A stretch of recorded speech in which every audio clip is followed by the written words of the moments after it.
Good morning friends, स्वागत है आपका न्यूक्लियर पावर 29 में। हम लोग मेंसुरेशन 3D पढ़ रहे हैं। उसमें हम लोगों ने घन, घनाभ, बेलन, शंकु इसके बारे में सीख लिया, उसके बेसिक्स को समझ लिया है और साथ ही साथ उसके आयतन, वक्रपृष्ठ और संपूर्ण पृष्ठ के फार्मूले भी देख लिए हैं। आज का हमारा टॉपिक जो है वो है गोला और अर्धगोला। आज इसके हम लोग फॉर्मूला देखेंगे और ये चार जो क्वेश्चन है, इन चार क्वेश्चन को पहले हल करेंगे। मैंने आप लोगों को पहले ही बताया है कि पहले मेंसुरेशन 3D के सभी जो आकृतियां हैं उनके बारे में हम लोग पढ़ लेंगे और उनके कुछ क्वेश्चन 3-4 क्वेश्चन कर लिया करेंगे। फिर उसके बाद मिसलेनियस के रूप में मैं 2-3 वीडियो में 30-40 क्वेश्चन कवर कराऊंगा, जिससे कि जितने भी प्रकार के प्रश्न बनते हैं मेंसुरेशन में सब आपके कवर हो जाएंगे। चलिए शुरू करते हैं आज की वीडियो। सबसे पहले समझते हैं ये जो गोला है वो बनता कैसे है, किस 2D ज्योमेट्री से, किस आपकी द्विविमीय आकृति से गोला का निर्माण होता है। जैसा कि मैंने आपको बताया था, घन का निर्माण जिस द्विविमीय आकृति से होता है उसका नाम है वर्ग। वर्ग से बनता है घन, आयत से बनता है घनाभ, बेलन बनता है एक आयताकार जो आपकी शीट हो, उसको आपको किसी भी उसके अक्ष के परितः घुमा देने से, ठीक है, उससे बेलन बनता है, ठीक है। और अगर बात करें बेलन के बाद शंकु की, तो शंकु मैंने बताया था, आप पिछली वीडियो में देख सकते हैं। शंकु को मैंने बताया था एक समकोण त्रिभुज है। एक समकोण त्रिभुज को आप किसी भी एक भुजा, कर्ण को छोड़कर, चाहे आधा चाहे लंब ना, एक भुजा जो आपके 90 अंश का कोण बनाती है उसके परितः घुमा दोगे तो वह वहाँ से शंकु का निर्माण होता है। ठीक इसी प्रकार से अगर हम बात करें कि गोला का कैसे निर्माण होता है, तो गोला का निर्माण होता है एक वृत्त से। किस द्विविमीय आकृति से गोला का निर्माण होता है? वृत्त से। देखो ये वृत्ताकार एक कोई आपकी आकृति हो और मान लो वो ठोस वृत्त हो, ठीक है, उसी को आप ना उस वृत्त के किसी भी व्यास के परितः उसको 360 डिग्री आप रोटेट कर दीजिए, 360 अंश उसको घुमा दीजिए वृत्त के किसी भी व्यास के परितः, तो उससे निर्मित जो आपकी 3D ज्योमेट्री बनती है वो आपका क्या होता है? गोला होता है। तो गोला किस द्विविमीय आकृति से निर्मित होती है?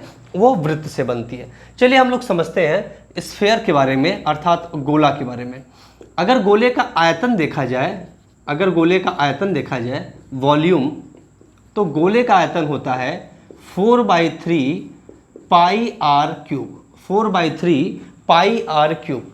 आपको पता है कि आयतन जो होता है वो मीटर क्यूब या सेंटीमीटर क्यूब में नापा जाता है। 4/3 पाई ये तो कांस्टेंट है, ये आपका क्या है? अचर राशि है। ये जो r है त्रिज्या, यही चर राशि और त्रिज्या की घात 3 है, और त्रिज्या को आप सेंटीमीटर, मीटर, फीट किसी में भी मापिए तो आपका जो आयतन का मात्रक आ जाएगा वो मीटर क्यूब या सेंटीमीटर क्यूब रहेगा, ठीक है। तो आयतन जो गोले का होता है कितना होता है? 4/3 पाई आर क्यूब, जहाँ पे r क्या है? त्रिज्या है।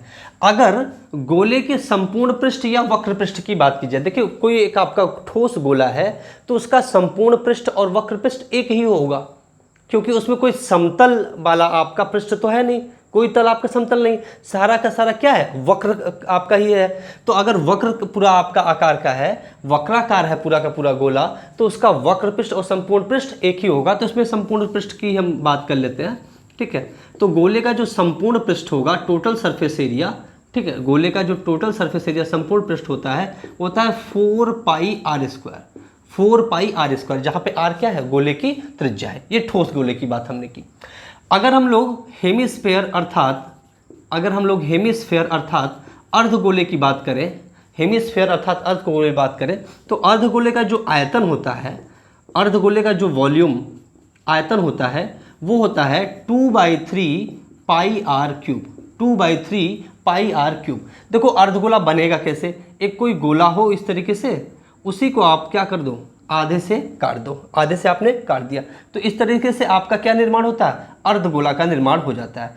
अब पूरे गोले का आयतन कितना होता है भाई? पूरे गोले का आयतन 4/3 पाई आर क्यूब। तो आधे गोले का आयतन कितना हो जाएगा? 2/3 पाई आर क्यूब, मतलब इसका आधा, ठीक है। तो ये अर्धगोले का निर्माण इस तरीके से होता है, ठीक है। इस तरीके से आपका अर्धगोले का निर्माण होता है। ये आपके अर्धगोले का निर्मित इस तरीके से निर्माण हो सकता है या इस तरीके से निर्माण होता है। अब जो ये अर्धगोला है, ये जो आपका अर्धगोला है, अगर अर्धगोले की हम लोग वक्र पृष्ठ और संपूर्ण पृष्ठ की बात करें तो वक्र पृष्ठ जो आपका ये वक्राकार भाग होगा, लेकिन अर्धगोले का जो आधार होगा, बेस होगा, वह कैसा होगा? वृत्ताकार होगा। आधार कैसा होगा? वृत्ताकार। तो इसमें वक्र पृष्ठ आपको क्या मिलेगा? वक्र पृष्ठ वाला ये भाग है, ये वक्र भाग है, और ये आपका समतल भाग आ जाएगा। ये कैसा भाग होगा? समतल। तो अगर हेमिस्फीयर का वक्रपृष्ठ पूछा जाए या वक्रपृष्ठ का क्षेत्रफल देखा जाए, हेमिस्फीयर के वक्रपृष्ठ का क्षेत्रफल देखा जाए तो होता है 2πr²।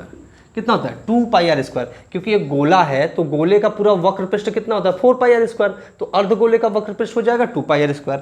अब अगर हम लोग हेमिस्फीयर अर्थात अर्धगोले का संपूर्ण पृष्ठ देखें, संपूर्ण पृष्ठ देखें अर्थात टोटल सरफेस एरिया देखें, संपूर्ण पृष्ठ का क्षेत्रफल देखें, तो आप समझिए इसमें जो वक्र वाला भाग है, वक्र वाला भाग कितना है? 2πr²।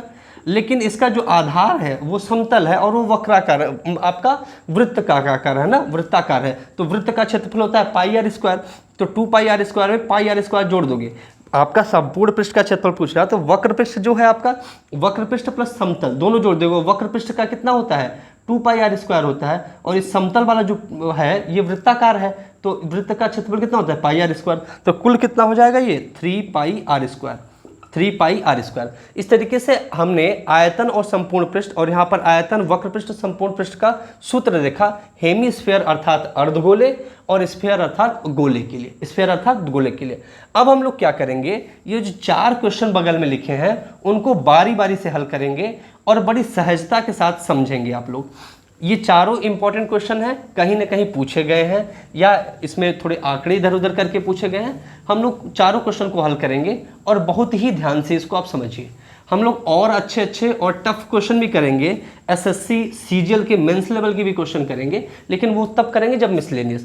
इस प्रकार के क्वेश्चन आपको यूपीएसआई में भी देखने को मिल सकते हैं। चलिए पहले क्वेश्चन को हम लोग लेते हैं, पहला क्वेश्चन सॉल्व करते हैं। पहला क्वेश्चन क्या कह रहा है कि 1 सेंटीमीटर, x सेंटीमीटर और 8 सेंटीमीटर त्रिज्या वाले 3 ठोस धात्विक गोले हैं, ठोस धात्विक गोले हैं जिनकी त्रिज्या दी गई है, उनको पिघलाकर एक 18 सेंटीमीटर व्यास, बच्चे यहाँ पर देखो प्रश्न पढ़ते हैं लेकिन जल्दी में गलती कर देते हैं। यहाँ पर सब कुछ त्रिज्या दिया है लेकिन आपको अगली लाइन में व्यास कह दिया है, तो ध्यान देना है, सूत्र लगाते समय आपको सबको त्रिज्या ही लेना है। तो धात्विक गोलों को पिघलाकर 18 सेंटीमीटर व्यास के एक ठोस गोले में रूपांतरित किया जाता है। मतलब 3 आपके ठोस गोले हैं, उसको पिघलाकर एक नया, मतलब तीनों मिलाकर एक नया ठोस गोला बनाया जाता है, तीनों को मिलाकर एक गोला बनाया जाता है। अब फिर कह रहा है कि x सेंटीमीटर त्रिज्या वाले गोले का पृष्ठीय क्षेत्रफल बताइए वर्ग सेंटीमीटर में। इसमें जो x सेंटीमीटर वाला गोला है उसका पृष्ठीय क्षेत्रफल वर्ग सेंटीमीटर में बनाना है। ठीक है, चलिए देखिए 3 आपको गोले पिघलाकर, 3 ठोस गोले पिघलाकर एक नया ठोस गोला बनाया जा रहा है। तो आप क्या कहोगे, मैंने आपको पिछली वीडियो में भी बताया कॉन्सेप्ट, जब आप पिघलाकर कोई नई चीज़ बनाते हो, आप गोले पिघलाकर गोला ही बना रहे हो, जब आप नई चीज़ बनाते हो तो उसका पृष्ठीय क्षेत्रफल बदल सकता है लेकिन उसका आयतन नहीं बदलता, क्योंकि जितना मटेरियल था, मटेरियल तो घट बढ़ नहीं रहा है। हम लोग लगभग मान लेते हैं जो मटेरियल आपका घट बढ़ नहीं रहा, मटेरियल पिघलाकर फिर से बनाने में मटेरियल खराब नहीं हो रहा है, लगभग नगण्य खराब हो रहा है। तो जो आयतन होगा पहले का और अब दोनों आयतन समान होगा। मतलब तीनों ठोस गोलों के आयतन जो होंगे, 3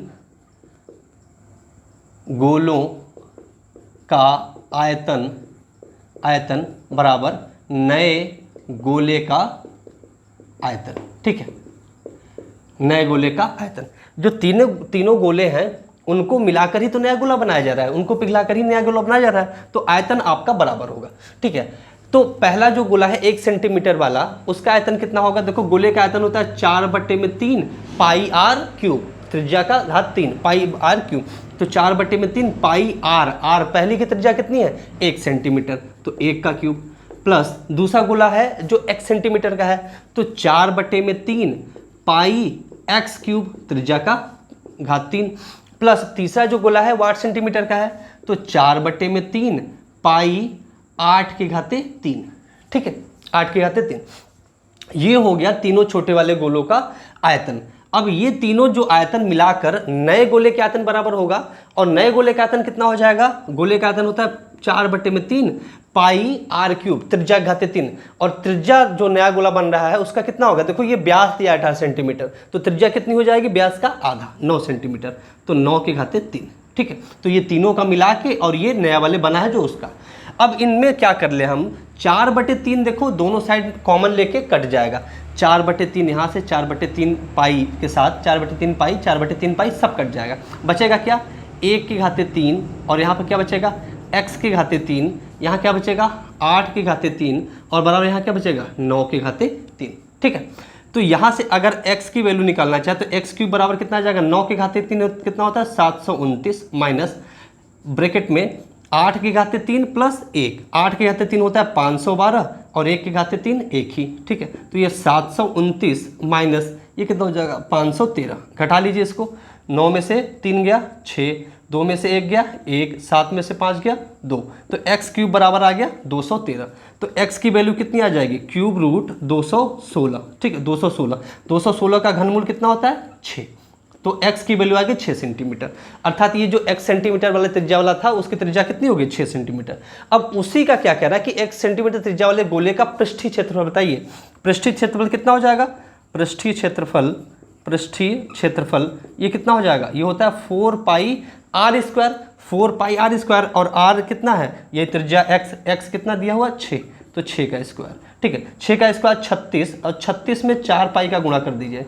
देखिए 36 में 4 पाई का गुणा करें, 36 में 4 का गुणा करेंगे 144 और इंटू पाई, तो 144 पाई सेंटीमीटर स्क्वायर, 144 पाई सेंटीमीटर स्क्वायर, ये इसका पृष्ठीय क्षेत्रफल आ जाएगा। तो कौन सा ऑप्शन करेक्ट होगा, ऑप्शन ए करेक्ट होगा। पहला क्वेश्चन हमने सॉल्व किया, हमने बहुत धीरे धीरे बड़े सहज रूप से समझाया। आप लोग परीक्षा में करेंगे तो फटाफट कैलकुलेशन करके इसको विद इन मिनट आप सॉल्व कर सकते हैं, 1 मिनट के अंदर आराम से सॉल्व कर सकते हैं। चलिए दूसरे क्वेश्चन की तरफ चलते हैं। दूसरा क्वेश्चन क्या कह रहा है कि n कठोर धातु की गोलाकार गेंदों को पिघलाया जाता है। मतलब आपकी धातु की गोलाकार गेंदें हैं, कितनी गेंदें हैं n, कैपिटल N गेंदें हैं। ठीक है, जैसे 2 4 10 वैसे ही n गेंदें हैं, उनको पिघलाकर क्या किया जा रहा है, एक बेलनाकार छड़ के रूप में बदला जा रहा है। मतलब n ठोस आपकी गोली है और उन गोलियों को पिघलाकर क्या बनाया जा रहा है, एक बेलनाकार छड़ बनाया जा रहा है जिसकी त्रिज्या गोलाकार गेंद की त्रिज्या की 3 गुने है और उसकी ऊंचाई गोलाकार गेंद की त्रिज्या की 4 गुनी है। ठीक है, फिर कैपिटल N की वैल्यू पूछ रहा है। चलिए आइए देखते हैं। देखिए जो गोलाकार गेंद है, गोलाकार गेंद की त्रिज्या, गोलाकार गेंद की त्रिज्या हम लोग मान लेते हैं कैपिटल R है। कितनी है, कैपिटल R हमने मान लिया। तो अतः ठीक है, ये अगर हमने ये मान लिया, ठीक है, गोलाकार गेंद की त्रिज्या क्या मान ली कैपिटल R। अब देखिए जो आपकी गोलाकार गेंदों को, n गोलाकार गेंदों को पिघलाकर ही क्या बनाया जा रहा है, बेलनाकार छड़ बनाया जा रहा है। तो ये जो बेलनाकार छड़ है, बेलनाकार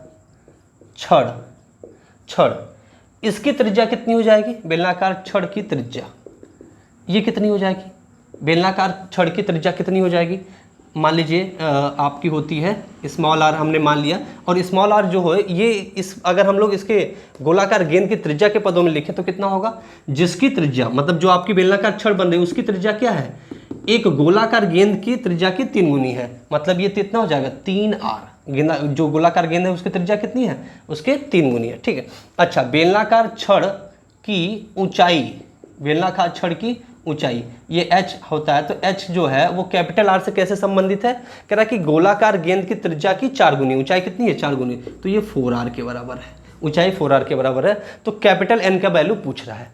देखिए n ठोस गोलों का आयतन बराबर बेलनाकार छड़ का आयतन, यही तो होगा। क्या किया जा रहा है, n ठोस गोलों को पिघलाकर एक बेलनाकार छड़ बनाया जा रहा है, तो इनका जो कुल आयतन होगा एक ये जो बेलनाकार छड़ है उसके आयतन के बराबर होगा। एक पहले ठोस गोले का आयतन हम निकाल ले, तो ठोस गोले का आयतन होता है 4/3 पाई r क्यूब, r हमने त्रिज्या मान रखी है, तो n का क्या होगा, n ठोस गोलों का क्या होगा, n से गुणा कर लो, जैसे 2 का निकलता तो 2 से गुणा करते, n का निकला तो n से गुणा कर दिया, बराबर बेलनाकार छड़ का आयतन, बेलनाकार छड़ का आयतन, बेलन का आयतन कितना होता है पाई r स्क्वायर h, r हमने त्रिज्या मानी थी बेलन की और h ऊंचाई। ठीक है, अच्छा ठीक है, बड़ी अच्छी बात है। तो आप देखो यहाँ से 4/3 पाई r क्यूब बराबर पाई स्मॉल r की वैल्यू अगर हम लोग कैपिटल गोलाकार गेंद है उसकी त्रिज्या के पदों में रखना चाहे तो स्मॉल r बराबर कितना है 3r, तो 3r का स्क्वायर इंटू एच की इसको देखो तो एच बराबर कितना है 4r, उसके पदों में लिख दो। अच्छा, अब यहाँ से n की वैल्यू हम लोग को सॉल्व करना है, यहाँ से हमें l की वैल्यू सॉल्व करना है, कर लेते हैं। तो n बराबर n गुणे, अब देखो पाई से पाई एक बार में ही काट लेंगे, 4/3 पाई आर क्यूब, इसको इकट्ठा लिख लेते हैं।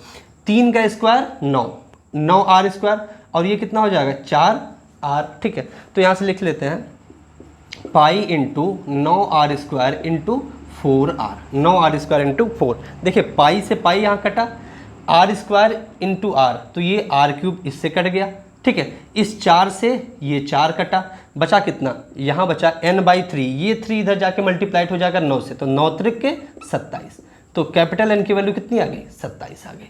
तो इसका जो आंसर होगा कितना होगा 27। इस तरीके से हमने दूसरे क्वेश्चन को भी हल कर लिया। चलिए तीसरे प्रश्न पर चलते हैं हम लोग। हमें आशा है कि आप लोग को ये क्वेश्चन भी समझ में आया होगा। आसान सा प्यारा सा क्वेश्चन था, हम लोगों ने सॉल्व किया। चलिए तीसरा क्वेश्चन लेते हैं। तीसरा क्वेश्चन क्या कह रहा है कि 6 सेंटीमीटर व्यास वाले गोले को पिघला, मतलब क्या कह रहा है कि 6 सेंटीमीटर व्यास वाले गोले को एक 6 सेंटीमीटर त्रिज्या वाले पानी से भरे बेलनाकार पात्र में डुबोया जाता है, ठीक है। डुबोया जाता है, डुबोया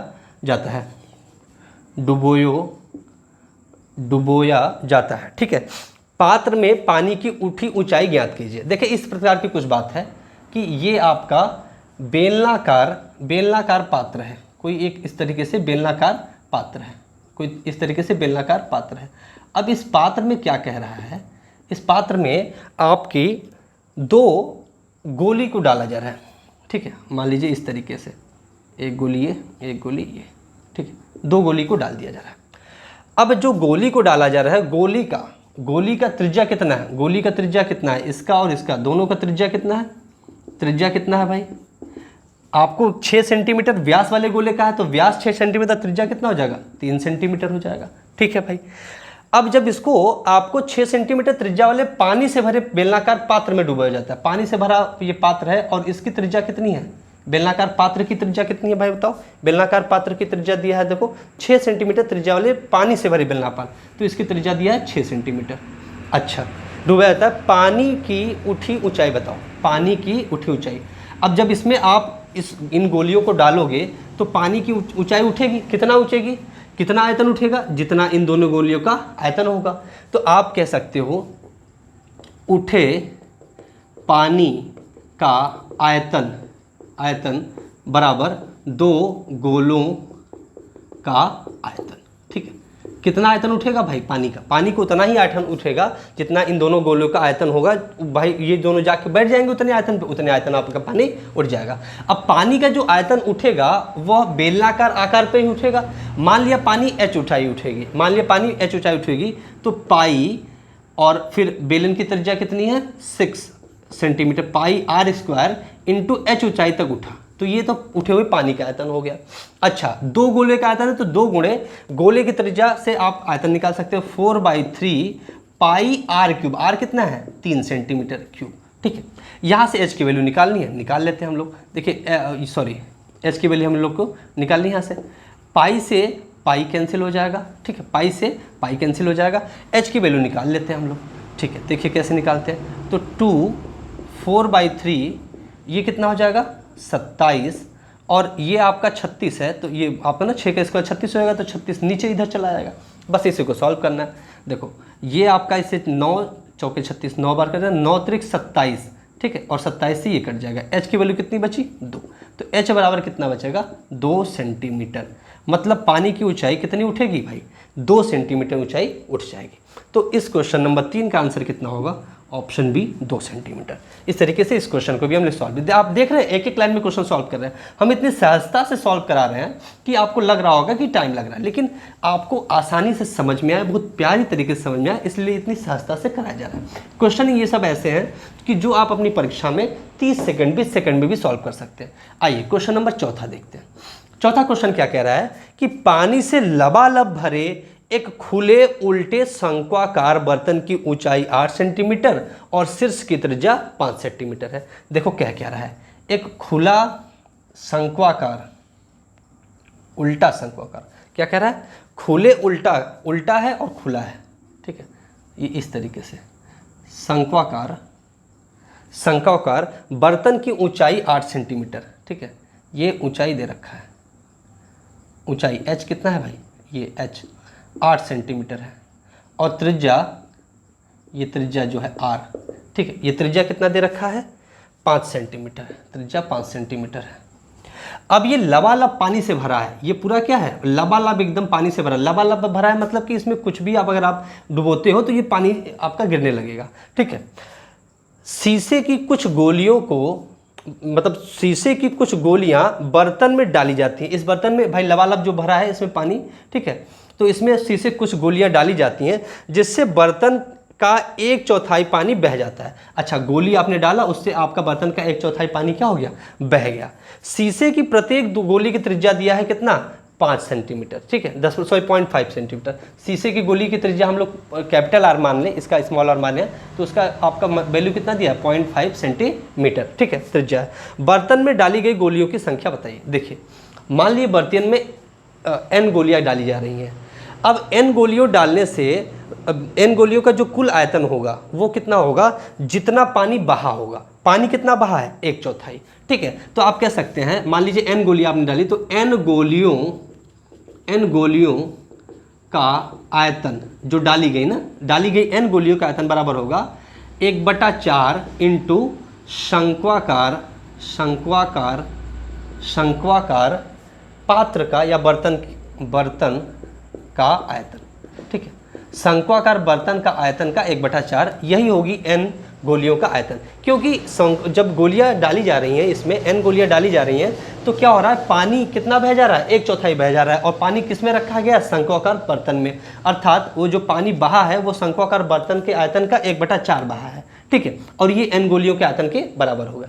देखो n गुणे एक गोली का आयतन 4/3 पाई कैपिटल R क्यूब, ठीक है, हमने कैपिटल मान रहा है, ये एक का आयतन हो गया एक गोली का, तो n गोली का n से गुणा कर दिया, बराबर 1/4 शंक्वाकार बर्तन का आयतन। शंक्वाकार बर्तन का आयतन कितना होता है भाई, शंकु का आयतन होता है 1/3 पाई r स्क्वायर h, ठीक है। अब यहाँ से सॉल्व कर लेते हैं हम लोग, n की वैल्यू निकाल लेते हैं। देखो n गुणे 4/3 पाई इंटू r क्यूब, ये कितना है 0.5 की खाते 3, बराबर 1/3 पाई इंटू r, ये r की वैल्यू कितनी है 5 का स्क्वायर इंटू h, ऊंचाई कितनी 8 सेंटीमीटर। देखो सभी सेंटीमीटर में दिए गए, तो जो आपका वैल्यू रखा है तो कोई आपने इसमें बदलना तो है नहीं, रख दिया हमने। अच्छा, अब इसी को सॉल्व कर लेते हैं। देखो पाई से पाई कट जाएगा, ठीक है, पाई से पाई कट जाएगा, और n की वैल्यू अगर हम लोग निकालने की कोशिश करें तो ऊपर देखो कितना आ जाएगा, ये 25, ऊपर 25 इंटू 8, ये 25 इंटू 8 बटे में नीचे कितना होगा 4 इंटू 3, ठीक है। ये देखो इधर आपका 4/3 है, इधर जाएगा तो ये 3 ऊपर चला जाएगा और ये 4 नीचे चला आएगा, ये 4 नीचे चला आएगा, ठीक है। और ये जो आपका 0.5 है, ये 0.5 आपका 1 2 3 बार, ठीक है। बस इसी को सॉल्व कर लेंगे और n की वैल्यू आ जाएगी। चलिए सॉल्व करते हैं, चलिए इसको हम लोग सॉल्व करते हैं। तो ये 8 से इस पर 2 बार में कटा, ये 3 से इसको आपका कितनी बार में कट गया, 3 से 3 कट गया। अब देखिए यहाँ से अब हम लोग इसको आसानी से सॉल्व कर सकते हैं। अगर 5 में 0.5 में 2 का गुणा कर दो तो ये आपका कितना आ जाएगा, आधा में 2 का गुणा करो तो ये 1 हो जाएगा, तो इन दोनों का मल्टीप्लिकेशन कितना हो गया, 1 हो गया। और 0.5 में 0.5, भाई देखो आप ध्यान समझो, ये आपका 1 हो गया, 0.5 ये 0.5 है, ठीक है, ये आपका बचा 4, ठीक है, ये आपका 4, ये 1/4 यहाँ पे, ठीक है, सब कुछ सही है, बिल्कुल ठीक है, बिल्कुल ठीक है। ये वाला 4 यहाँ पर आ गया, ये वाला 3 इधर चला गया, ठीक है। आइए चलिए, अब आपका 4 में अगर आप देखो इसमें गुणा कर दोगे, ठीक है, 4 का इसमें गुणा कर दोगे तो आपका कितना बचेगा, 1 बचेगा, ठीक है, ये तो बचेगा। कुछ तो गड़बड़ हो रहा है क्या, कुछ आपका कैलकुलेशन मिस्टेक है क्या। n गोलियों का आयतन 4/3 पाई r क्यूब, ठीक है, पाई r क्यूब ये रख दिया आपने। शंक्वाकार बर्तन का 1/4 भाग पानी निकल जाता है ना, हाँ, तो 1/4।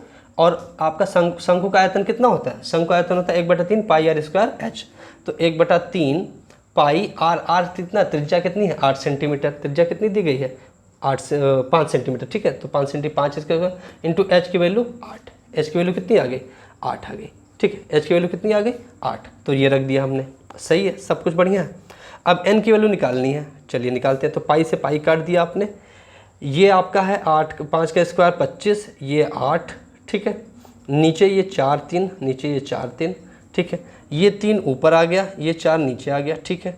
और ये आपने भाग दे दिया 0.5 0.5 0.5, ठीक है। बिल्कुल ठीक है, बिल्कुल ठीक है।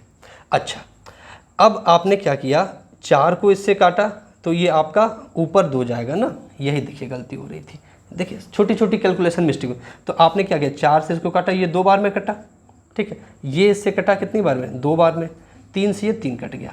अब 2 का आप 0.5 में गुणा कर लोगे, 2 और 0.5 का गुणा कर लो, कितना आ जाएगा, यहाँ से आ जाएगा 1।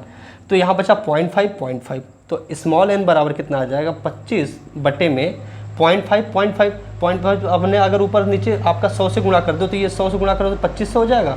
और ये बचेगा 5 गुणे 5, ये कितना बचेगा, 5 गुणे 5, 5 बचे 25, ये कितने बार में कटेगा आपका, 100 बार में, ठीक है। कितनी बार कट जाएगा आपका, नीचे 25 और वो 2500, तो ये कितना कटेगा, 100 बार में। तो n की वैल्यू कितनी आ गई, 100, ठीक है। यहाँ पे देखिए कैलकुलेशन में थोड़ी एरर आ रही थी, इसलिए आपका आंसर बैठ नहीं रहा था। तो n की वैल्यू कितनी आ जाएगी, 100, अर्थात जो आपके कितनी गोलियों डाली गई थी, गोलियों की संख्या डाली गई, गोलियों की संख्या कितनी है, 100 है। तो इस वीडियो में हमने गोला और अर्धगोला के बारे में पढ़ा। अगली वीडियो में हम लोग प्रिज्म और पिरामिड के बारे में थोड़ी बेसिक जानकारी जानने की कोशिश करेंगे और कुछ क्वेश्चन भी लेकर आएंगे और आपको समझाएंगे। उसके बाद हम लोग सीधे चलेंगे मिसलेनियस पोर्शन पे। अगली वीडियो में मिलते हैं, तब तक के लिए धन्यवाद।